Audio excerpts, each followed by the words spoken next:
Welcome back to the Autry Benton Show. We're sitting down with Arnold Johnson, an American hero who served our country in Vietnam. We are celebrating Memorial Day this week, and we're sitting down with him. Arnold's told us about some of his brothers that he's lost and his story and experience in Vietnam. Arnold, thank you for joining us today. Oh, glad to be here, Autry. Arnold, I think where we're at is you told us that you were in the field or the bush for 92 days before you went back. Yeah. Did you have any context of time, or they tell you how long you were going to be out there, or you just had no idea? Had no idea, and no, they don't tell you when you 0311, you're the last to know. Yeah. So we didn't have no idea when we were going back, or even if we were ever going back. Yeah. And I guess my question is this, and I'm not trying to glorify war because you described how bad it is, but every day that you wake up, you just did not know what you was going to expect or if you was going to encounter the enemy. Was that what every day was like? Well, every day was like that. Every day was, I'm going to say, a new adventure slash pay attention and do what you got to do to survive and keep your buddies surviving. Yeah. You know. Yeah.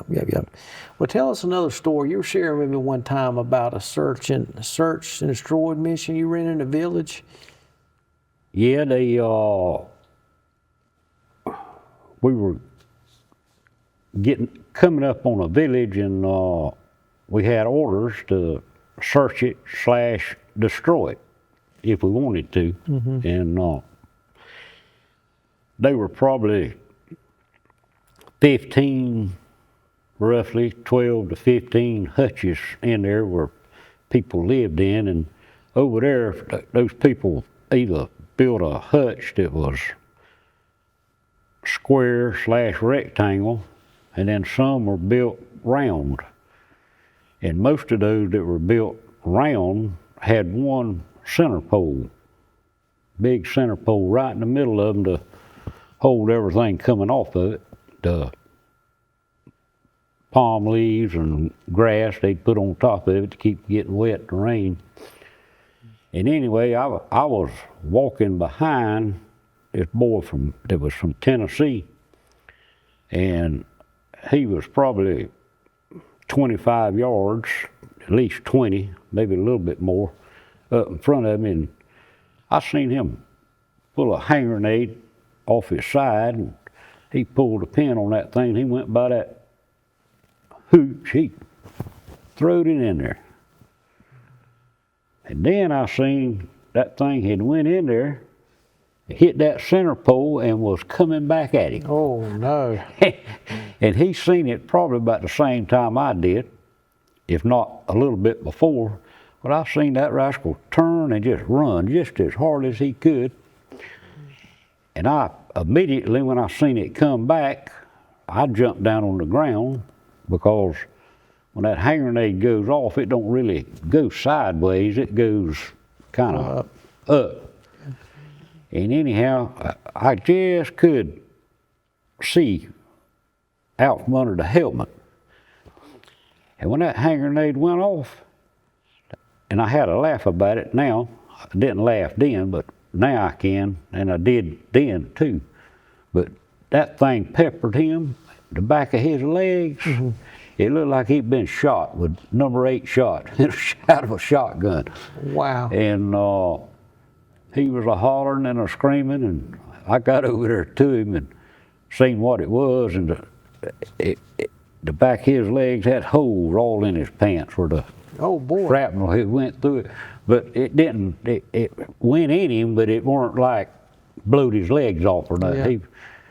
Yeah. We got him on a helicopter, and they sent him out, and a month later he was back with us. Did y'all tease him a little bit? Yeah, I teased him and laughed about it, but I thought that was one of them funny stories. Yeah. Wow. Did that happen? But who would ever thought that would have happened to him? But things happen. Yeah. So, like in that village, how long did it take y'all to go through that village and do what you had to do there that day? It probably weren't about 30 minutes, 45 minutes was all from start to finish, but they'd said that they had, we checked everything, that they had some ammo and guns and some hospital stuff and that kind of stuff there. Yeah. But I never seen none of it.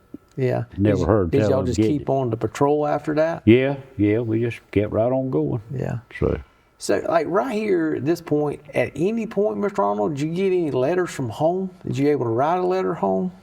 yeah, I ain't much on writing letters, and I'm always one to believe that no news is good news. And whenever I did get back into the rear, we stayed in the rear about 5 days, maybe a week at the most, before we went back out. And while I was up there, the sergeant come over there and told me that the XO wanted to see me. I asked the sergeant, I said, what's he wanting? I said, he don't even know who I am. Yeah. And anyway, I went up there where he was at, in that little makeshift office in that tent. He asked me, he said, Johnson, he said, when's the last time you wrote a letter home? I said, well, I ain't. Oh boy. he said, well, he handed me a paper and a pen. You gonna write one before you leave here. So, but yeah, I did get letters. Yeah. Yeah, I got some. Yeah. Oh boy. Yeah. So I'm curious, was it your mom and dad or Miss Mom, Lynn? my mom had, I don't know who she called, but she'd called somebody and word had got to him that I hadn't wrote home. Yeah. I better be writing home. Yeah. And I asked the lieutenant, I said, I don't want to write to her and tell her what's going on over here. Yeah. I said, I'd rather just keep this to myself. You Yeah. know, I mean, what am I going to write to her? Yeah. You know, it's nice and beautiful. The sand on the beach is pretty and all that good stuff. I ain't going to lie to her. No. But anyway, Yeah. I kind of got over it, and I did start writing every Yeah. now and then. That's a good story. Yeah. Did it help you to get a letter from home, or you really just didn't want to put your mind back here? You rather just focus on there? No, I was tickled to death to get a letter, and I weren't upset if I didn't get one. You know, it was, you could take it either way. I was over there. Yeah. My crowd that I growed up with, that I knowed, and all my loved ones, they were home, and I was just wanting to get back home where I could see all of them. And you just said it. Was your mindset kind of like, all right, at this point, I just want to kind of finish my time out, or you were just trying to get through time then? Is that how, Yeah. How did you put your mind to work? Well, it's really, Autry, one day at a time. Yeah. And I'm glad, well, I ain't glad that what happened with that squad leader. I hate that he got killed, but he got killed just being too curious. Yeah. And others had told him, don't mess with it, just leave it alone. Yeah. You know. Yeah. And I'm gonna say it one more time: if it don't belong to you, don't touch it. And that's the attitude all of us need to take when we get back home. You know. Don't kick a dog if you don't need to. Don't. That's right. Don't do that. Yeah. But, Arnold, was there any more, anything you want to share, you know, at your time in Vietnam before we move on from there? well, yeah, I would like to share one other story about a gentleman by the name of Dennis Best, who I served with over there, and he was a machine gunner. Now, the machine gunner weren't in a squad. They served the platoon, which consisted of 4 squads. And what that machine gunner would do, would go with the different squads on different ambushes or patrols or whatever. And so, but he went with us, Dennis, on a lot of ambushes, a lot of patrols and that kind of stuff. And he got both his legs blew off. Oh boy. August 11th of 1970. And I won't never forget, there's a lot of days I won't forget, but that one in particular. But the company was moving from one area to another, and for some reason, they had assigned to us 2 forward observers. For what reason, I don't know, but we had come through this sparsely wooded area and come up on a tree line, and you could see the tree line that was a tank or some kind of big piece of equipment had went through it. And the captain told us to stop, and we did. And then the captain and the lieutenant that was over the platoon that I was in, they were out front. It went through the tree line, but it didn't go through where that piece of machinery had went through. And anyway,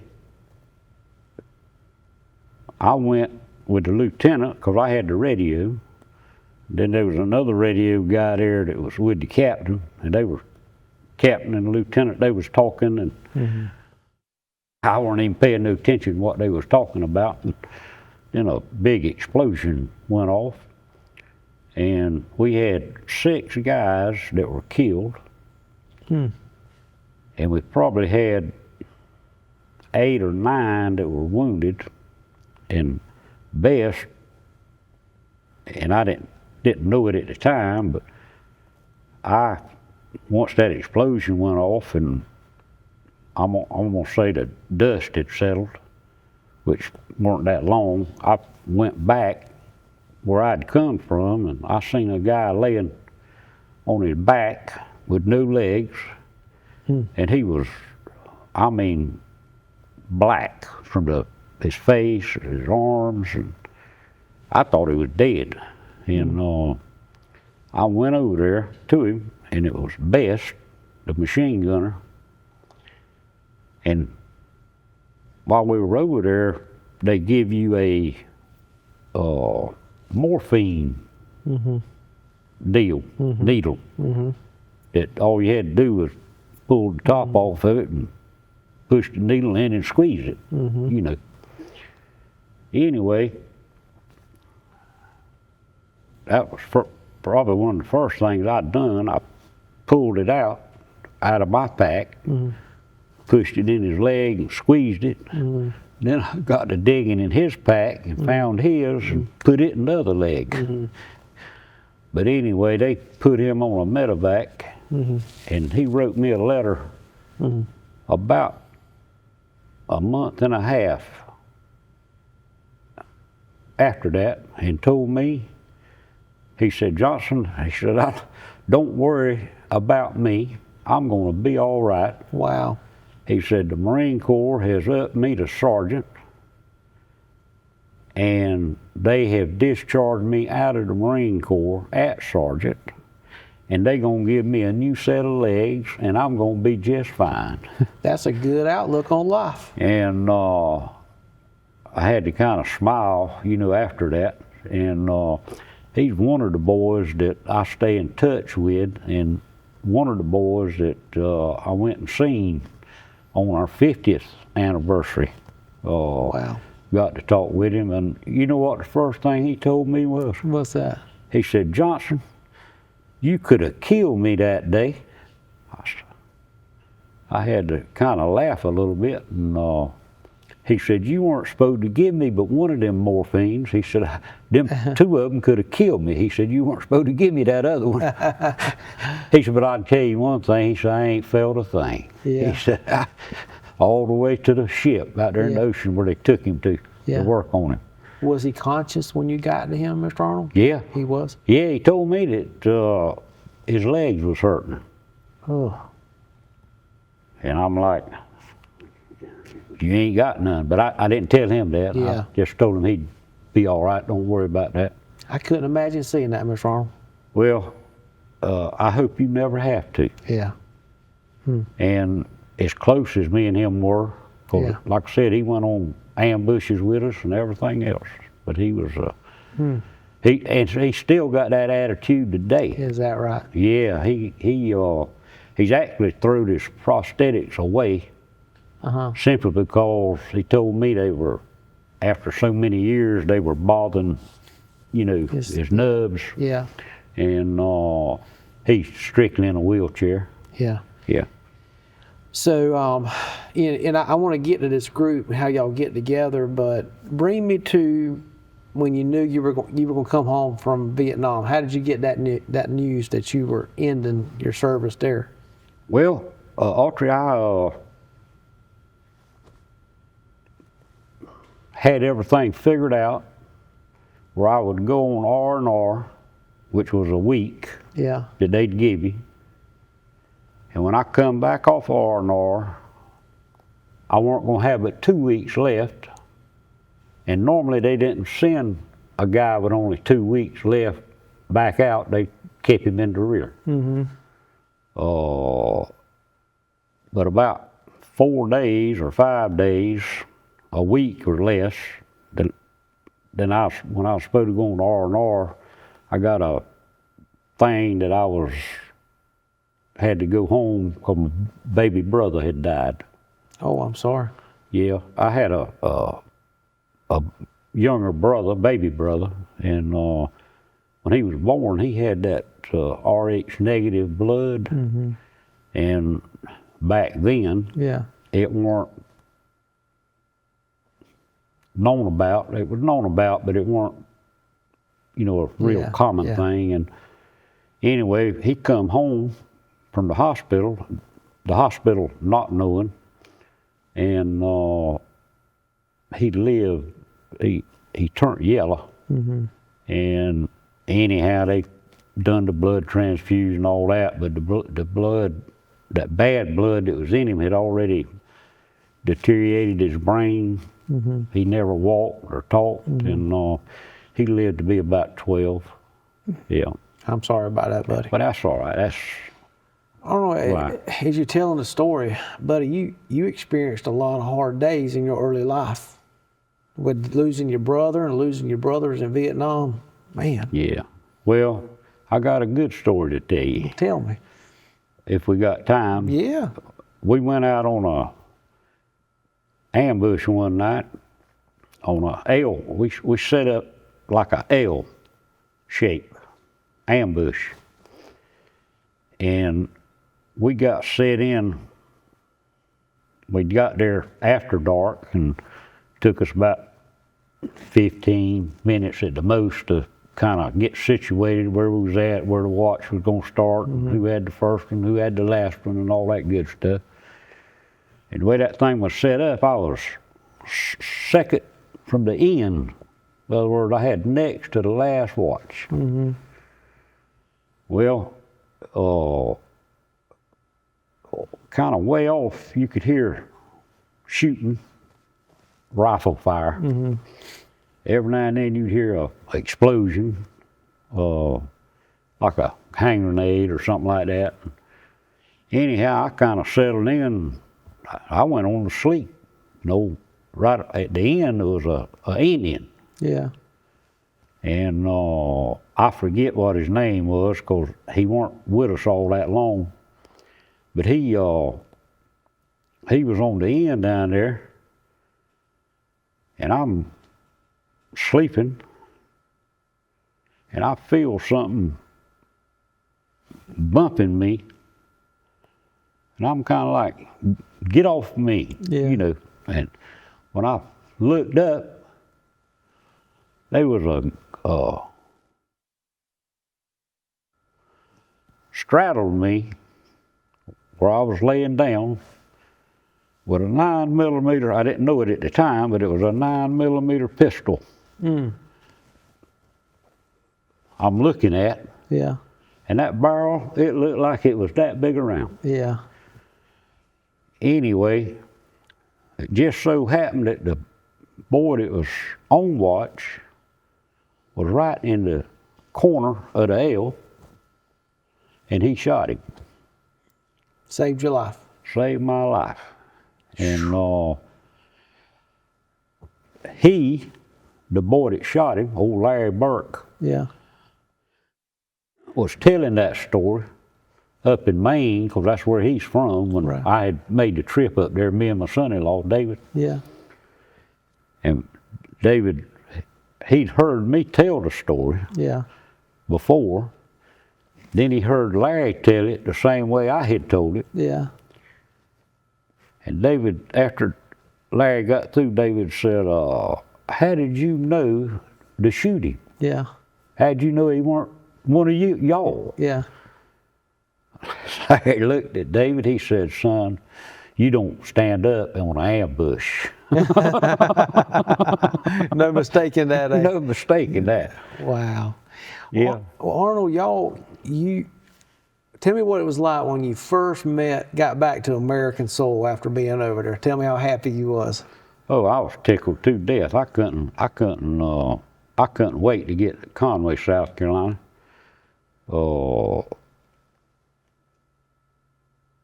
And when I got to Conway, when I got there to California, the people were, I'm gonna use the term busy. Yeah. They weren't obnoxious or anything ugly to me, the people I run into, even though people were protesting the war and all that kind of stuff. But anyhow, when I got back to Conway, and seen some of my buddies and peers and people I know, they were glad to see me and all that, but it did keep just a teeny distance, not put me off or nothing, but just a little unsure. I reckon they thought I might be crazy or something, you know. Yeah. So, Well, I don't think you're. but no, I never got any criticism or Y'all should degraded. have been celebrated, and I'm sorry y'all didn't get that welcome. Well, look here, let me tell you what did happen. Hey, I was had to fly into Atlanta before I went to Florence, South Carolina. That's where I flew in. But I got to Atlanta late that night.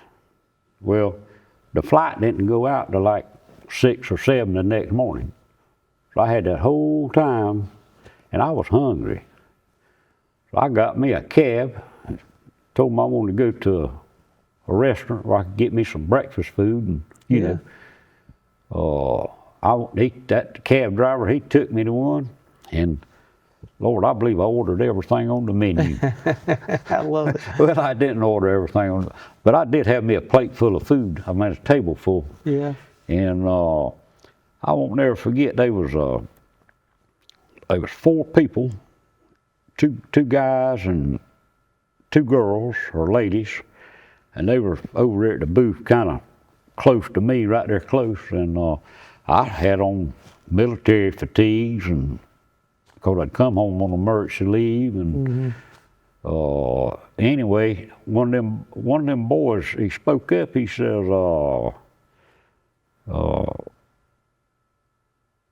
"You been to Vietnam?" I said, "Yes, sir." I said, "I'm just getting back." Yeah.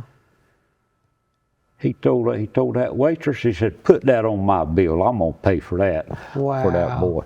Wow, So, that's special. Yeah, that made me feel good. The whole country should have done that. He sure did. Sure. But that's what he done. Yeah. But I never felt like I was shunned or downgraded or anything. Yeah. So. But you do get together with some of your men you've served with, don't you, Mr. Arnold? You want to tell them about that? Yeah, the machine gunner, Dennis Best, and his A gunner, Dennis Frost is his name, and Larry Burke, who was the guy that shot the guy that was standing over me. I tried to buy that pistol from him. He got it home. He still got it? Yeah, he's got it. But he won't sell it, I don't think. But I did offer. But, and then there's another boy, Earl Clark, who lives in Tennessee. Then another guy by the name of Cal Parsons, who lives in California, out there on that island, Catalina Island, right off the coast there. Yeah. But we still correspond, telephone, Christmas, Veterans Day, Memorial Day. They come down here and I'll go up there and we get to see each other every now and then. Man, that's good. And that is real good. That is good. Yeah. So we went into depth last time, but kind of tell the folks who you are a little bit, where you grew up, a little bit about your early life a little bit. Well, grew up in Conway, went to high school, grammar school, junior high school in Conway, and sold boiled peanuts on the street when I was about 10 or 11, and delivered newspapers in the afternoon. The Charleston Evening Post, for those that remember that paper, had me a paper route, and just done a lot of different things. Worked at some gas stations, pumping gas and washing cars, and just growed up in Conway and enjoyed all the friends that I made. And back then, everybody knowed everybody. So yeah. It ain't like it is today, where you go in the grocery store and you might not even see anybody you do know. Yeah. So, but anyway, that's the price you got to pay for progress, and I'm just proud of the growth that Autry County has had, and it's been successful over the years. You kind of answered the one question that came to my mind there. My question was, what was Conway like on the streets when you was selling boiled peanuts and giving papers out? Well, the downtown Conway was a busting place on the weekends, and during the week, as far as that goes, except Wednesdays, and way back yonder, a lot of the places would close up at 12 on Wednesdays, and really, the people would go fishing. You know, that or done what they wanted to do, but the only ones that actually really stayed open were the drug stores and the gas stations. But the banks closed too? No, the banks weren't closed. Yeah. No. Willis Duncan weren't going to close. He weren't going to close. No, he weren't going to close. But no, Conway National stayed open, and the other banks did too. But a lot of the local businesses would, like the furniture stores, shop stores that sold dresses and men's clothing. But other than that, it was a busting town. It was a lot of traffic. Yeah. And on Saturday mornings, it was pretty busy down there? Oh, yeah, it was busy every Saturday. I mean, every Saturday it was busy. Really? Yeah. I guess just the farmers would come into town to do their business on Saturday? Yeah, the farmers would come into town, and those that lived right outside the edge of town that didn't farm, they was in town shopping, the women were, and all that. And it probably took it 5 years after the Coastal Grand Mall or Coastal Mall was built. Then everybody was going to the mall, you know, didn't have no need to go downtown. So it started kind of drying up from there, but the city government over the years has revitalized the downtown Conway, and got a lot of tourists coming to it now, and Lord, it's busy in the summertime. I mean, at Christmas time, Halloween, and you know what the mayor and the council have done, and they've really had a vision to make it grow, and it's happening. Yeah. So- You know, it's kind of funny. They say history repeats itself, you know, and to your point, downtown is being revitalized. Right. You know, when the mall kind of slowed down, you Right. know, now they kind of redid the mall again. Right. The only thing I hope and pray is that we got enough people, we can keep them both strong now. Well, if we ain't got them now, they coming. So you got to be optimistic about Absolutely. it. And there'll be enough people to make both of them thrive. Yeah. So, Conway's still a special place, though, ain't it? yeah, it's the only place in the world I want to live. Me too. Right. Me too. But it is a good place to raise a family. Yeah, we like Myrtle Beach, but we like to come back home and lay down in Yeah. Conway right at night. Yeah, I'd rather lay my head on this side of the waterway. Yeah, we'll work on this side and have many friends over Right, here. right. Yeah, that's good. That's right. So, you know, after high school, you went to the Marine Corps, right? Yeah, I joined the Marine Corps 2 weeks after I got out of high school, and made the trip down to Paris Island and then Camp Lejeune. And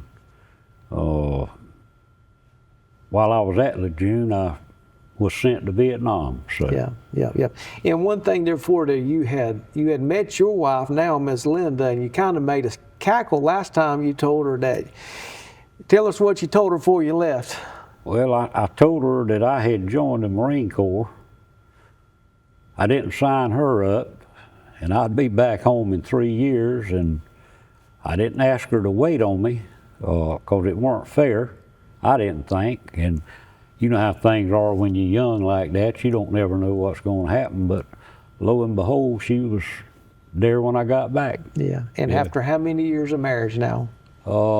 This November the 18th will be 54 years. 54 years. Well, Yeah. congratulations. Well, and November the 18th ain't that far off. That's right. That's Yeah. right. Well, November's the month I got married, so there's some good marriages in that month. Ain't that the That's truth? true. Hey, and some good marriages. That's what I'm Yeah. talking about. Yeah. And and your daughter Melanie was on the show, Yeah. I making saw you her. proud. She made me proud. Of course, she makes me proud all the time. Yeah. But, And she's running for office right now. yeah. You want to give a little plug? Well, school board chairman, vote for Melanie Wellens. Yeah, that's. Chip off the old block. Yeah, she got a lot of her mama in her, but she got a little bit of me in her, so that's gonna make her good. Yeah, she loves her mom and daddy. I can Yeah, tell she you that. does. She does that. That's good. Arnold, we ended last time you were in Vietnam, and the one thing before we go there, and you correct me if I'm wrong, you told me that you beat them to the draft, right? You went ahead and signed up. Yeah, I joined. I weren't college material. Didn't have the money to go to college, and Marine Corps was out of Autry County for a while. Yeah. So I went ahead and joined. Yeah. Yeah, well, I think you did what many men, well, some men in this country fought and didn't want to do. You went ahead and signed up. So that shows what kind of man you are off the bat, in my opinion. So thank you for that. Well, thank you, Autry, because you signed up too. Well, you went and did it. I didn't get to do my opportunity, but I'm thankful for men like you that did, sir. Yeah. So, Arnold, we kind of left the store and you told us some stories, but you are actually in Vietnam now. You're a trained Marine. You're assigned to a unit. Can you tell us about the first time that you went on a patrol? Well, don't forget now I was bulletproof when I got over there. The Marine Corps had taught me that, or put that in my mind. They didn't teach me that. That's what they instilled in me. But anyway, that first patrol that I went on, it was a patrol / ambush. What that meant was that we were going to go on a patrol, and when we ended up at the patrol, we were going to sit at one place that night and set up an ambush and get up the next morning and finish the patrol out and end back up where we had started, where the company was at. That training I was telling about in the last segment about the booby trap training there in California, I immediately saw after we'd been there a few minutes, signs of a booby trap. And then the signs kind of pointing to where the booby trap was supposed to be, or the general area. And we'd finally figured out that it was a ammo can, that carries ammunition. And it was sitting right out kind of in the middle. Nobody was going to miss it seeing it, but it was sitting right there. And we'd seen 4 or 5, maybe at the most, signs about it being a booby trap. Squad leader was a corporal, and his name was Thomas Moore. And I hadn't known him but 3-4 days at the most. And all I remember about him was a picture of his girlfriend that he had showed me, and he couldn't wait to get back home to see her. But anyhow, he was going to open that box, that ammo box. He was just curious, too curious. And I don't remember if I told him don't mess with it, or whether I said anything to him or not, but others were that were old, been there longer than me. He wasn't listening to nobody. Didn't seem like he was wanting to open that box. Well, anyway, he told me to shoot that box. Of course, he was backed off from it, everybody else was, and so I took that M16 and fired around through it, and of course nothing didn't happen. He got back over that box, messing with it, looking at it, being careful with it, and me and Coppersmith and that lacrosse boy were standing probably 25 yards from him, roughly. And he was between us and the box. Well, whenever he lifted that handle to open that lid, that thing went off. Oh, no. And it, of course, killed him, but it wounded about 3 others, the corpsman, and another guy, radio guy, and 1 other guy. And me and Coppersmith and old Buck, we had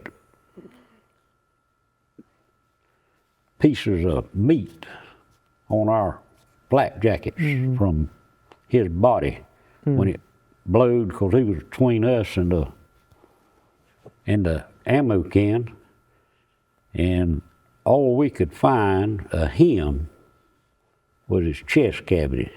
Of course, we got that when the helicopters come. We put that in a body bag, and couldn't even find his dog tags. But we put him on the helicopter, and we put 1 other guy on the helicopter. And after we'd got him out on the helicopter, before we got him out with the helicopter, I had got the radio man. He had got hit, so I got that radio off of him. He weren't hurt bad, but he was hurt. And I got on that radio and was calling back to didn't know really how to do it, but I'd run records back in Conway and knew how to work a 2-way radio. And anyway, I told them there, when I got back to the company, whenever somebody answered, I told them who it was, and we'd been on patrol and where we were at and all that good stuff. And I told them they needed to get a crowd over here because I didn't know what was going to happen next, you know. And in the meantime, they called in the medevac helicopter to come. But they come because all I could think about was that explosion, and that place was going to be swarming with Viet Cong or NVA or whatever, you know, to see what had happened. And of course, they never come. I mean, other than our people come from the company. But that was my first encounter.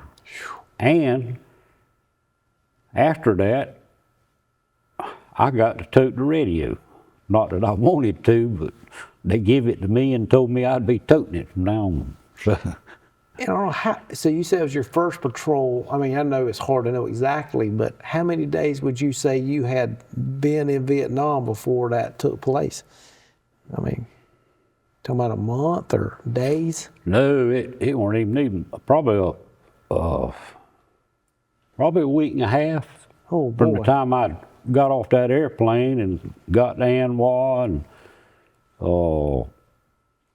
the company had come in. We stayed in for like 2 days, and then I went back out on the helicopter after they left, and that was actually my first patrol / ambush. That was quite a introduction About a to week Vietnam. and a half, week and a half at the most, yeah. That was quite an introduction to Vietnam. Well, it was, and Man, I'm so sorry. I didn't like it, but that just emphasized the fact that once you've seen those booby trap signs, best thing you can do is don't touch nothing that don't belong to you. Just leave it alone. So, Hey, Mr. Arnold, were y'all able to bring in replacements for y'all to make sure that y'all had enough men, Marines with you to do what y'all needed to do when sadly you lost good men? well, not really. There was 5 in the squad before that happened. There was 4 after it happened. We got somebody else a little later on. I mean, it weren't like they standing in line and you waiting to pull them out or pull them to you. But I can't remember how long it was before we were back up to 5. But the whole time I was over there, the most we ever had in that squad at one time was 6. Wow. I mean, that was undermanned. And all the squads were like that. They weren't, none of them were full. None of them. Yeah. No. I can't imagine what that was like, but you had to continue to do the mission, right? Y'all had to continue to. Well, you couldn't just because that happened, you couldn't just dig you a hole and crawl in it and stay. Yeah. I mean, you got to keep on going. I mean, and that's the way life is. I mean, you got to pick yourself up and go on. Keep going. And you said that you were the radio man then. Yeah, I was the radio man, but just go back, that Moore boy, they actually named a street after him in Boston. Did they really? Yeah, and they didn't do it until about probably 7 or 8 years ago. Is that right? They had a big dedication and named a street after him in Boston up there. And you shared that great loss, but you also shared a personal moment. He showed you a picture of his girlfriend. Right. That's tough, Mr. Arnold. Well, it's tough, but that's in the Marine Corps and really in life, they teach you you got to keep picking yourself up and going on because there's going to be failures or tragedies during life. Yeah. And you can't dwell on them. Yeah. You got to put them behind you and try to move on. Did y'all get to go back to your command post for a little bit after that? Well, no, we got back with the company. Yeah. And we just kept right on doing patrols and ambushes and Yeah. You know. Did they give you any training on the radio once they gave it to you? No, they didn't. They You must have did a good job. I must have done a good job, but at one time there, I carried. I was the radio man for the lieutenant. You know, Really? over the company. But Did you like that job? well, not really. Yeah. Not really, and it was okay. I didn't mind it simply because I knew what was happening before he told everybody. Yeah. You know what I mean. You had a little inside. I had a little bit of inside, and one thing I didn't like about it, they wasn't the radio man was supposed to carry a 45. Well, I didn't want to give the M16 up, but I did give it up for a little while. But I carried the blooper. Tell us what a blooper is. Well, a blooper is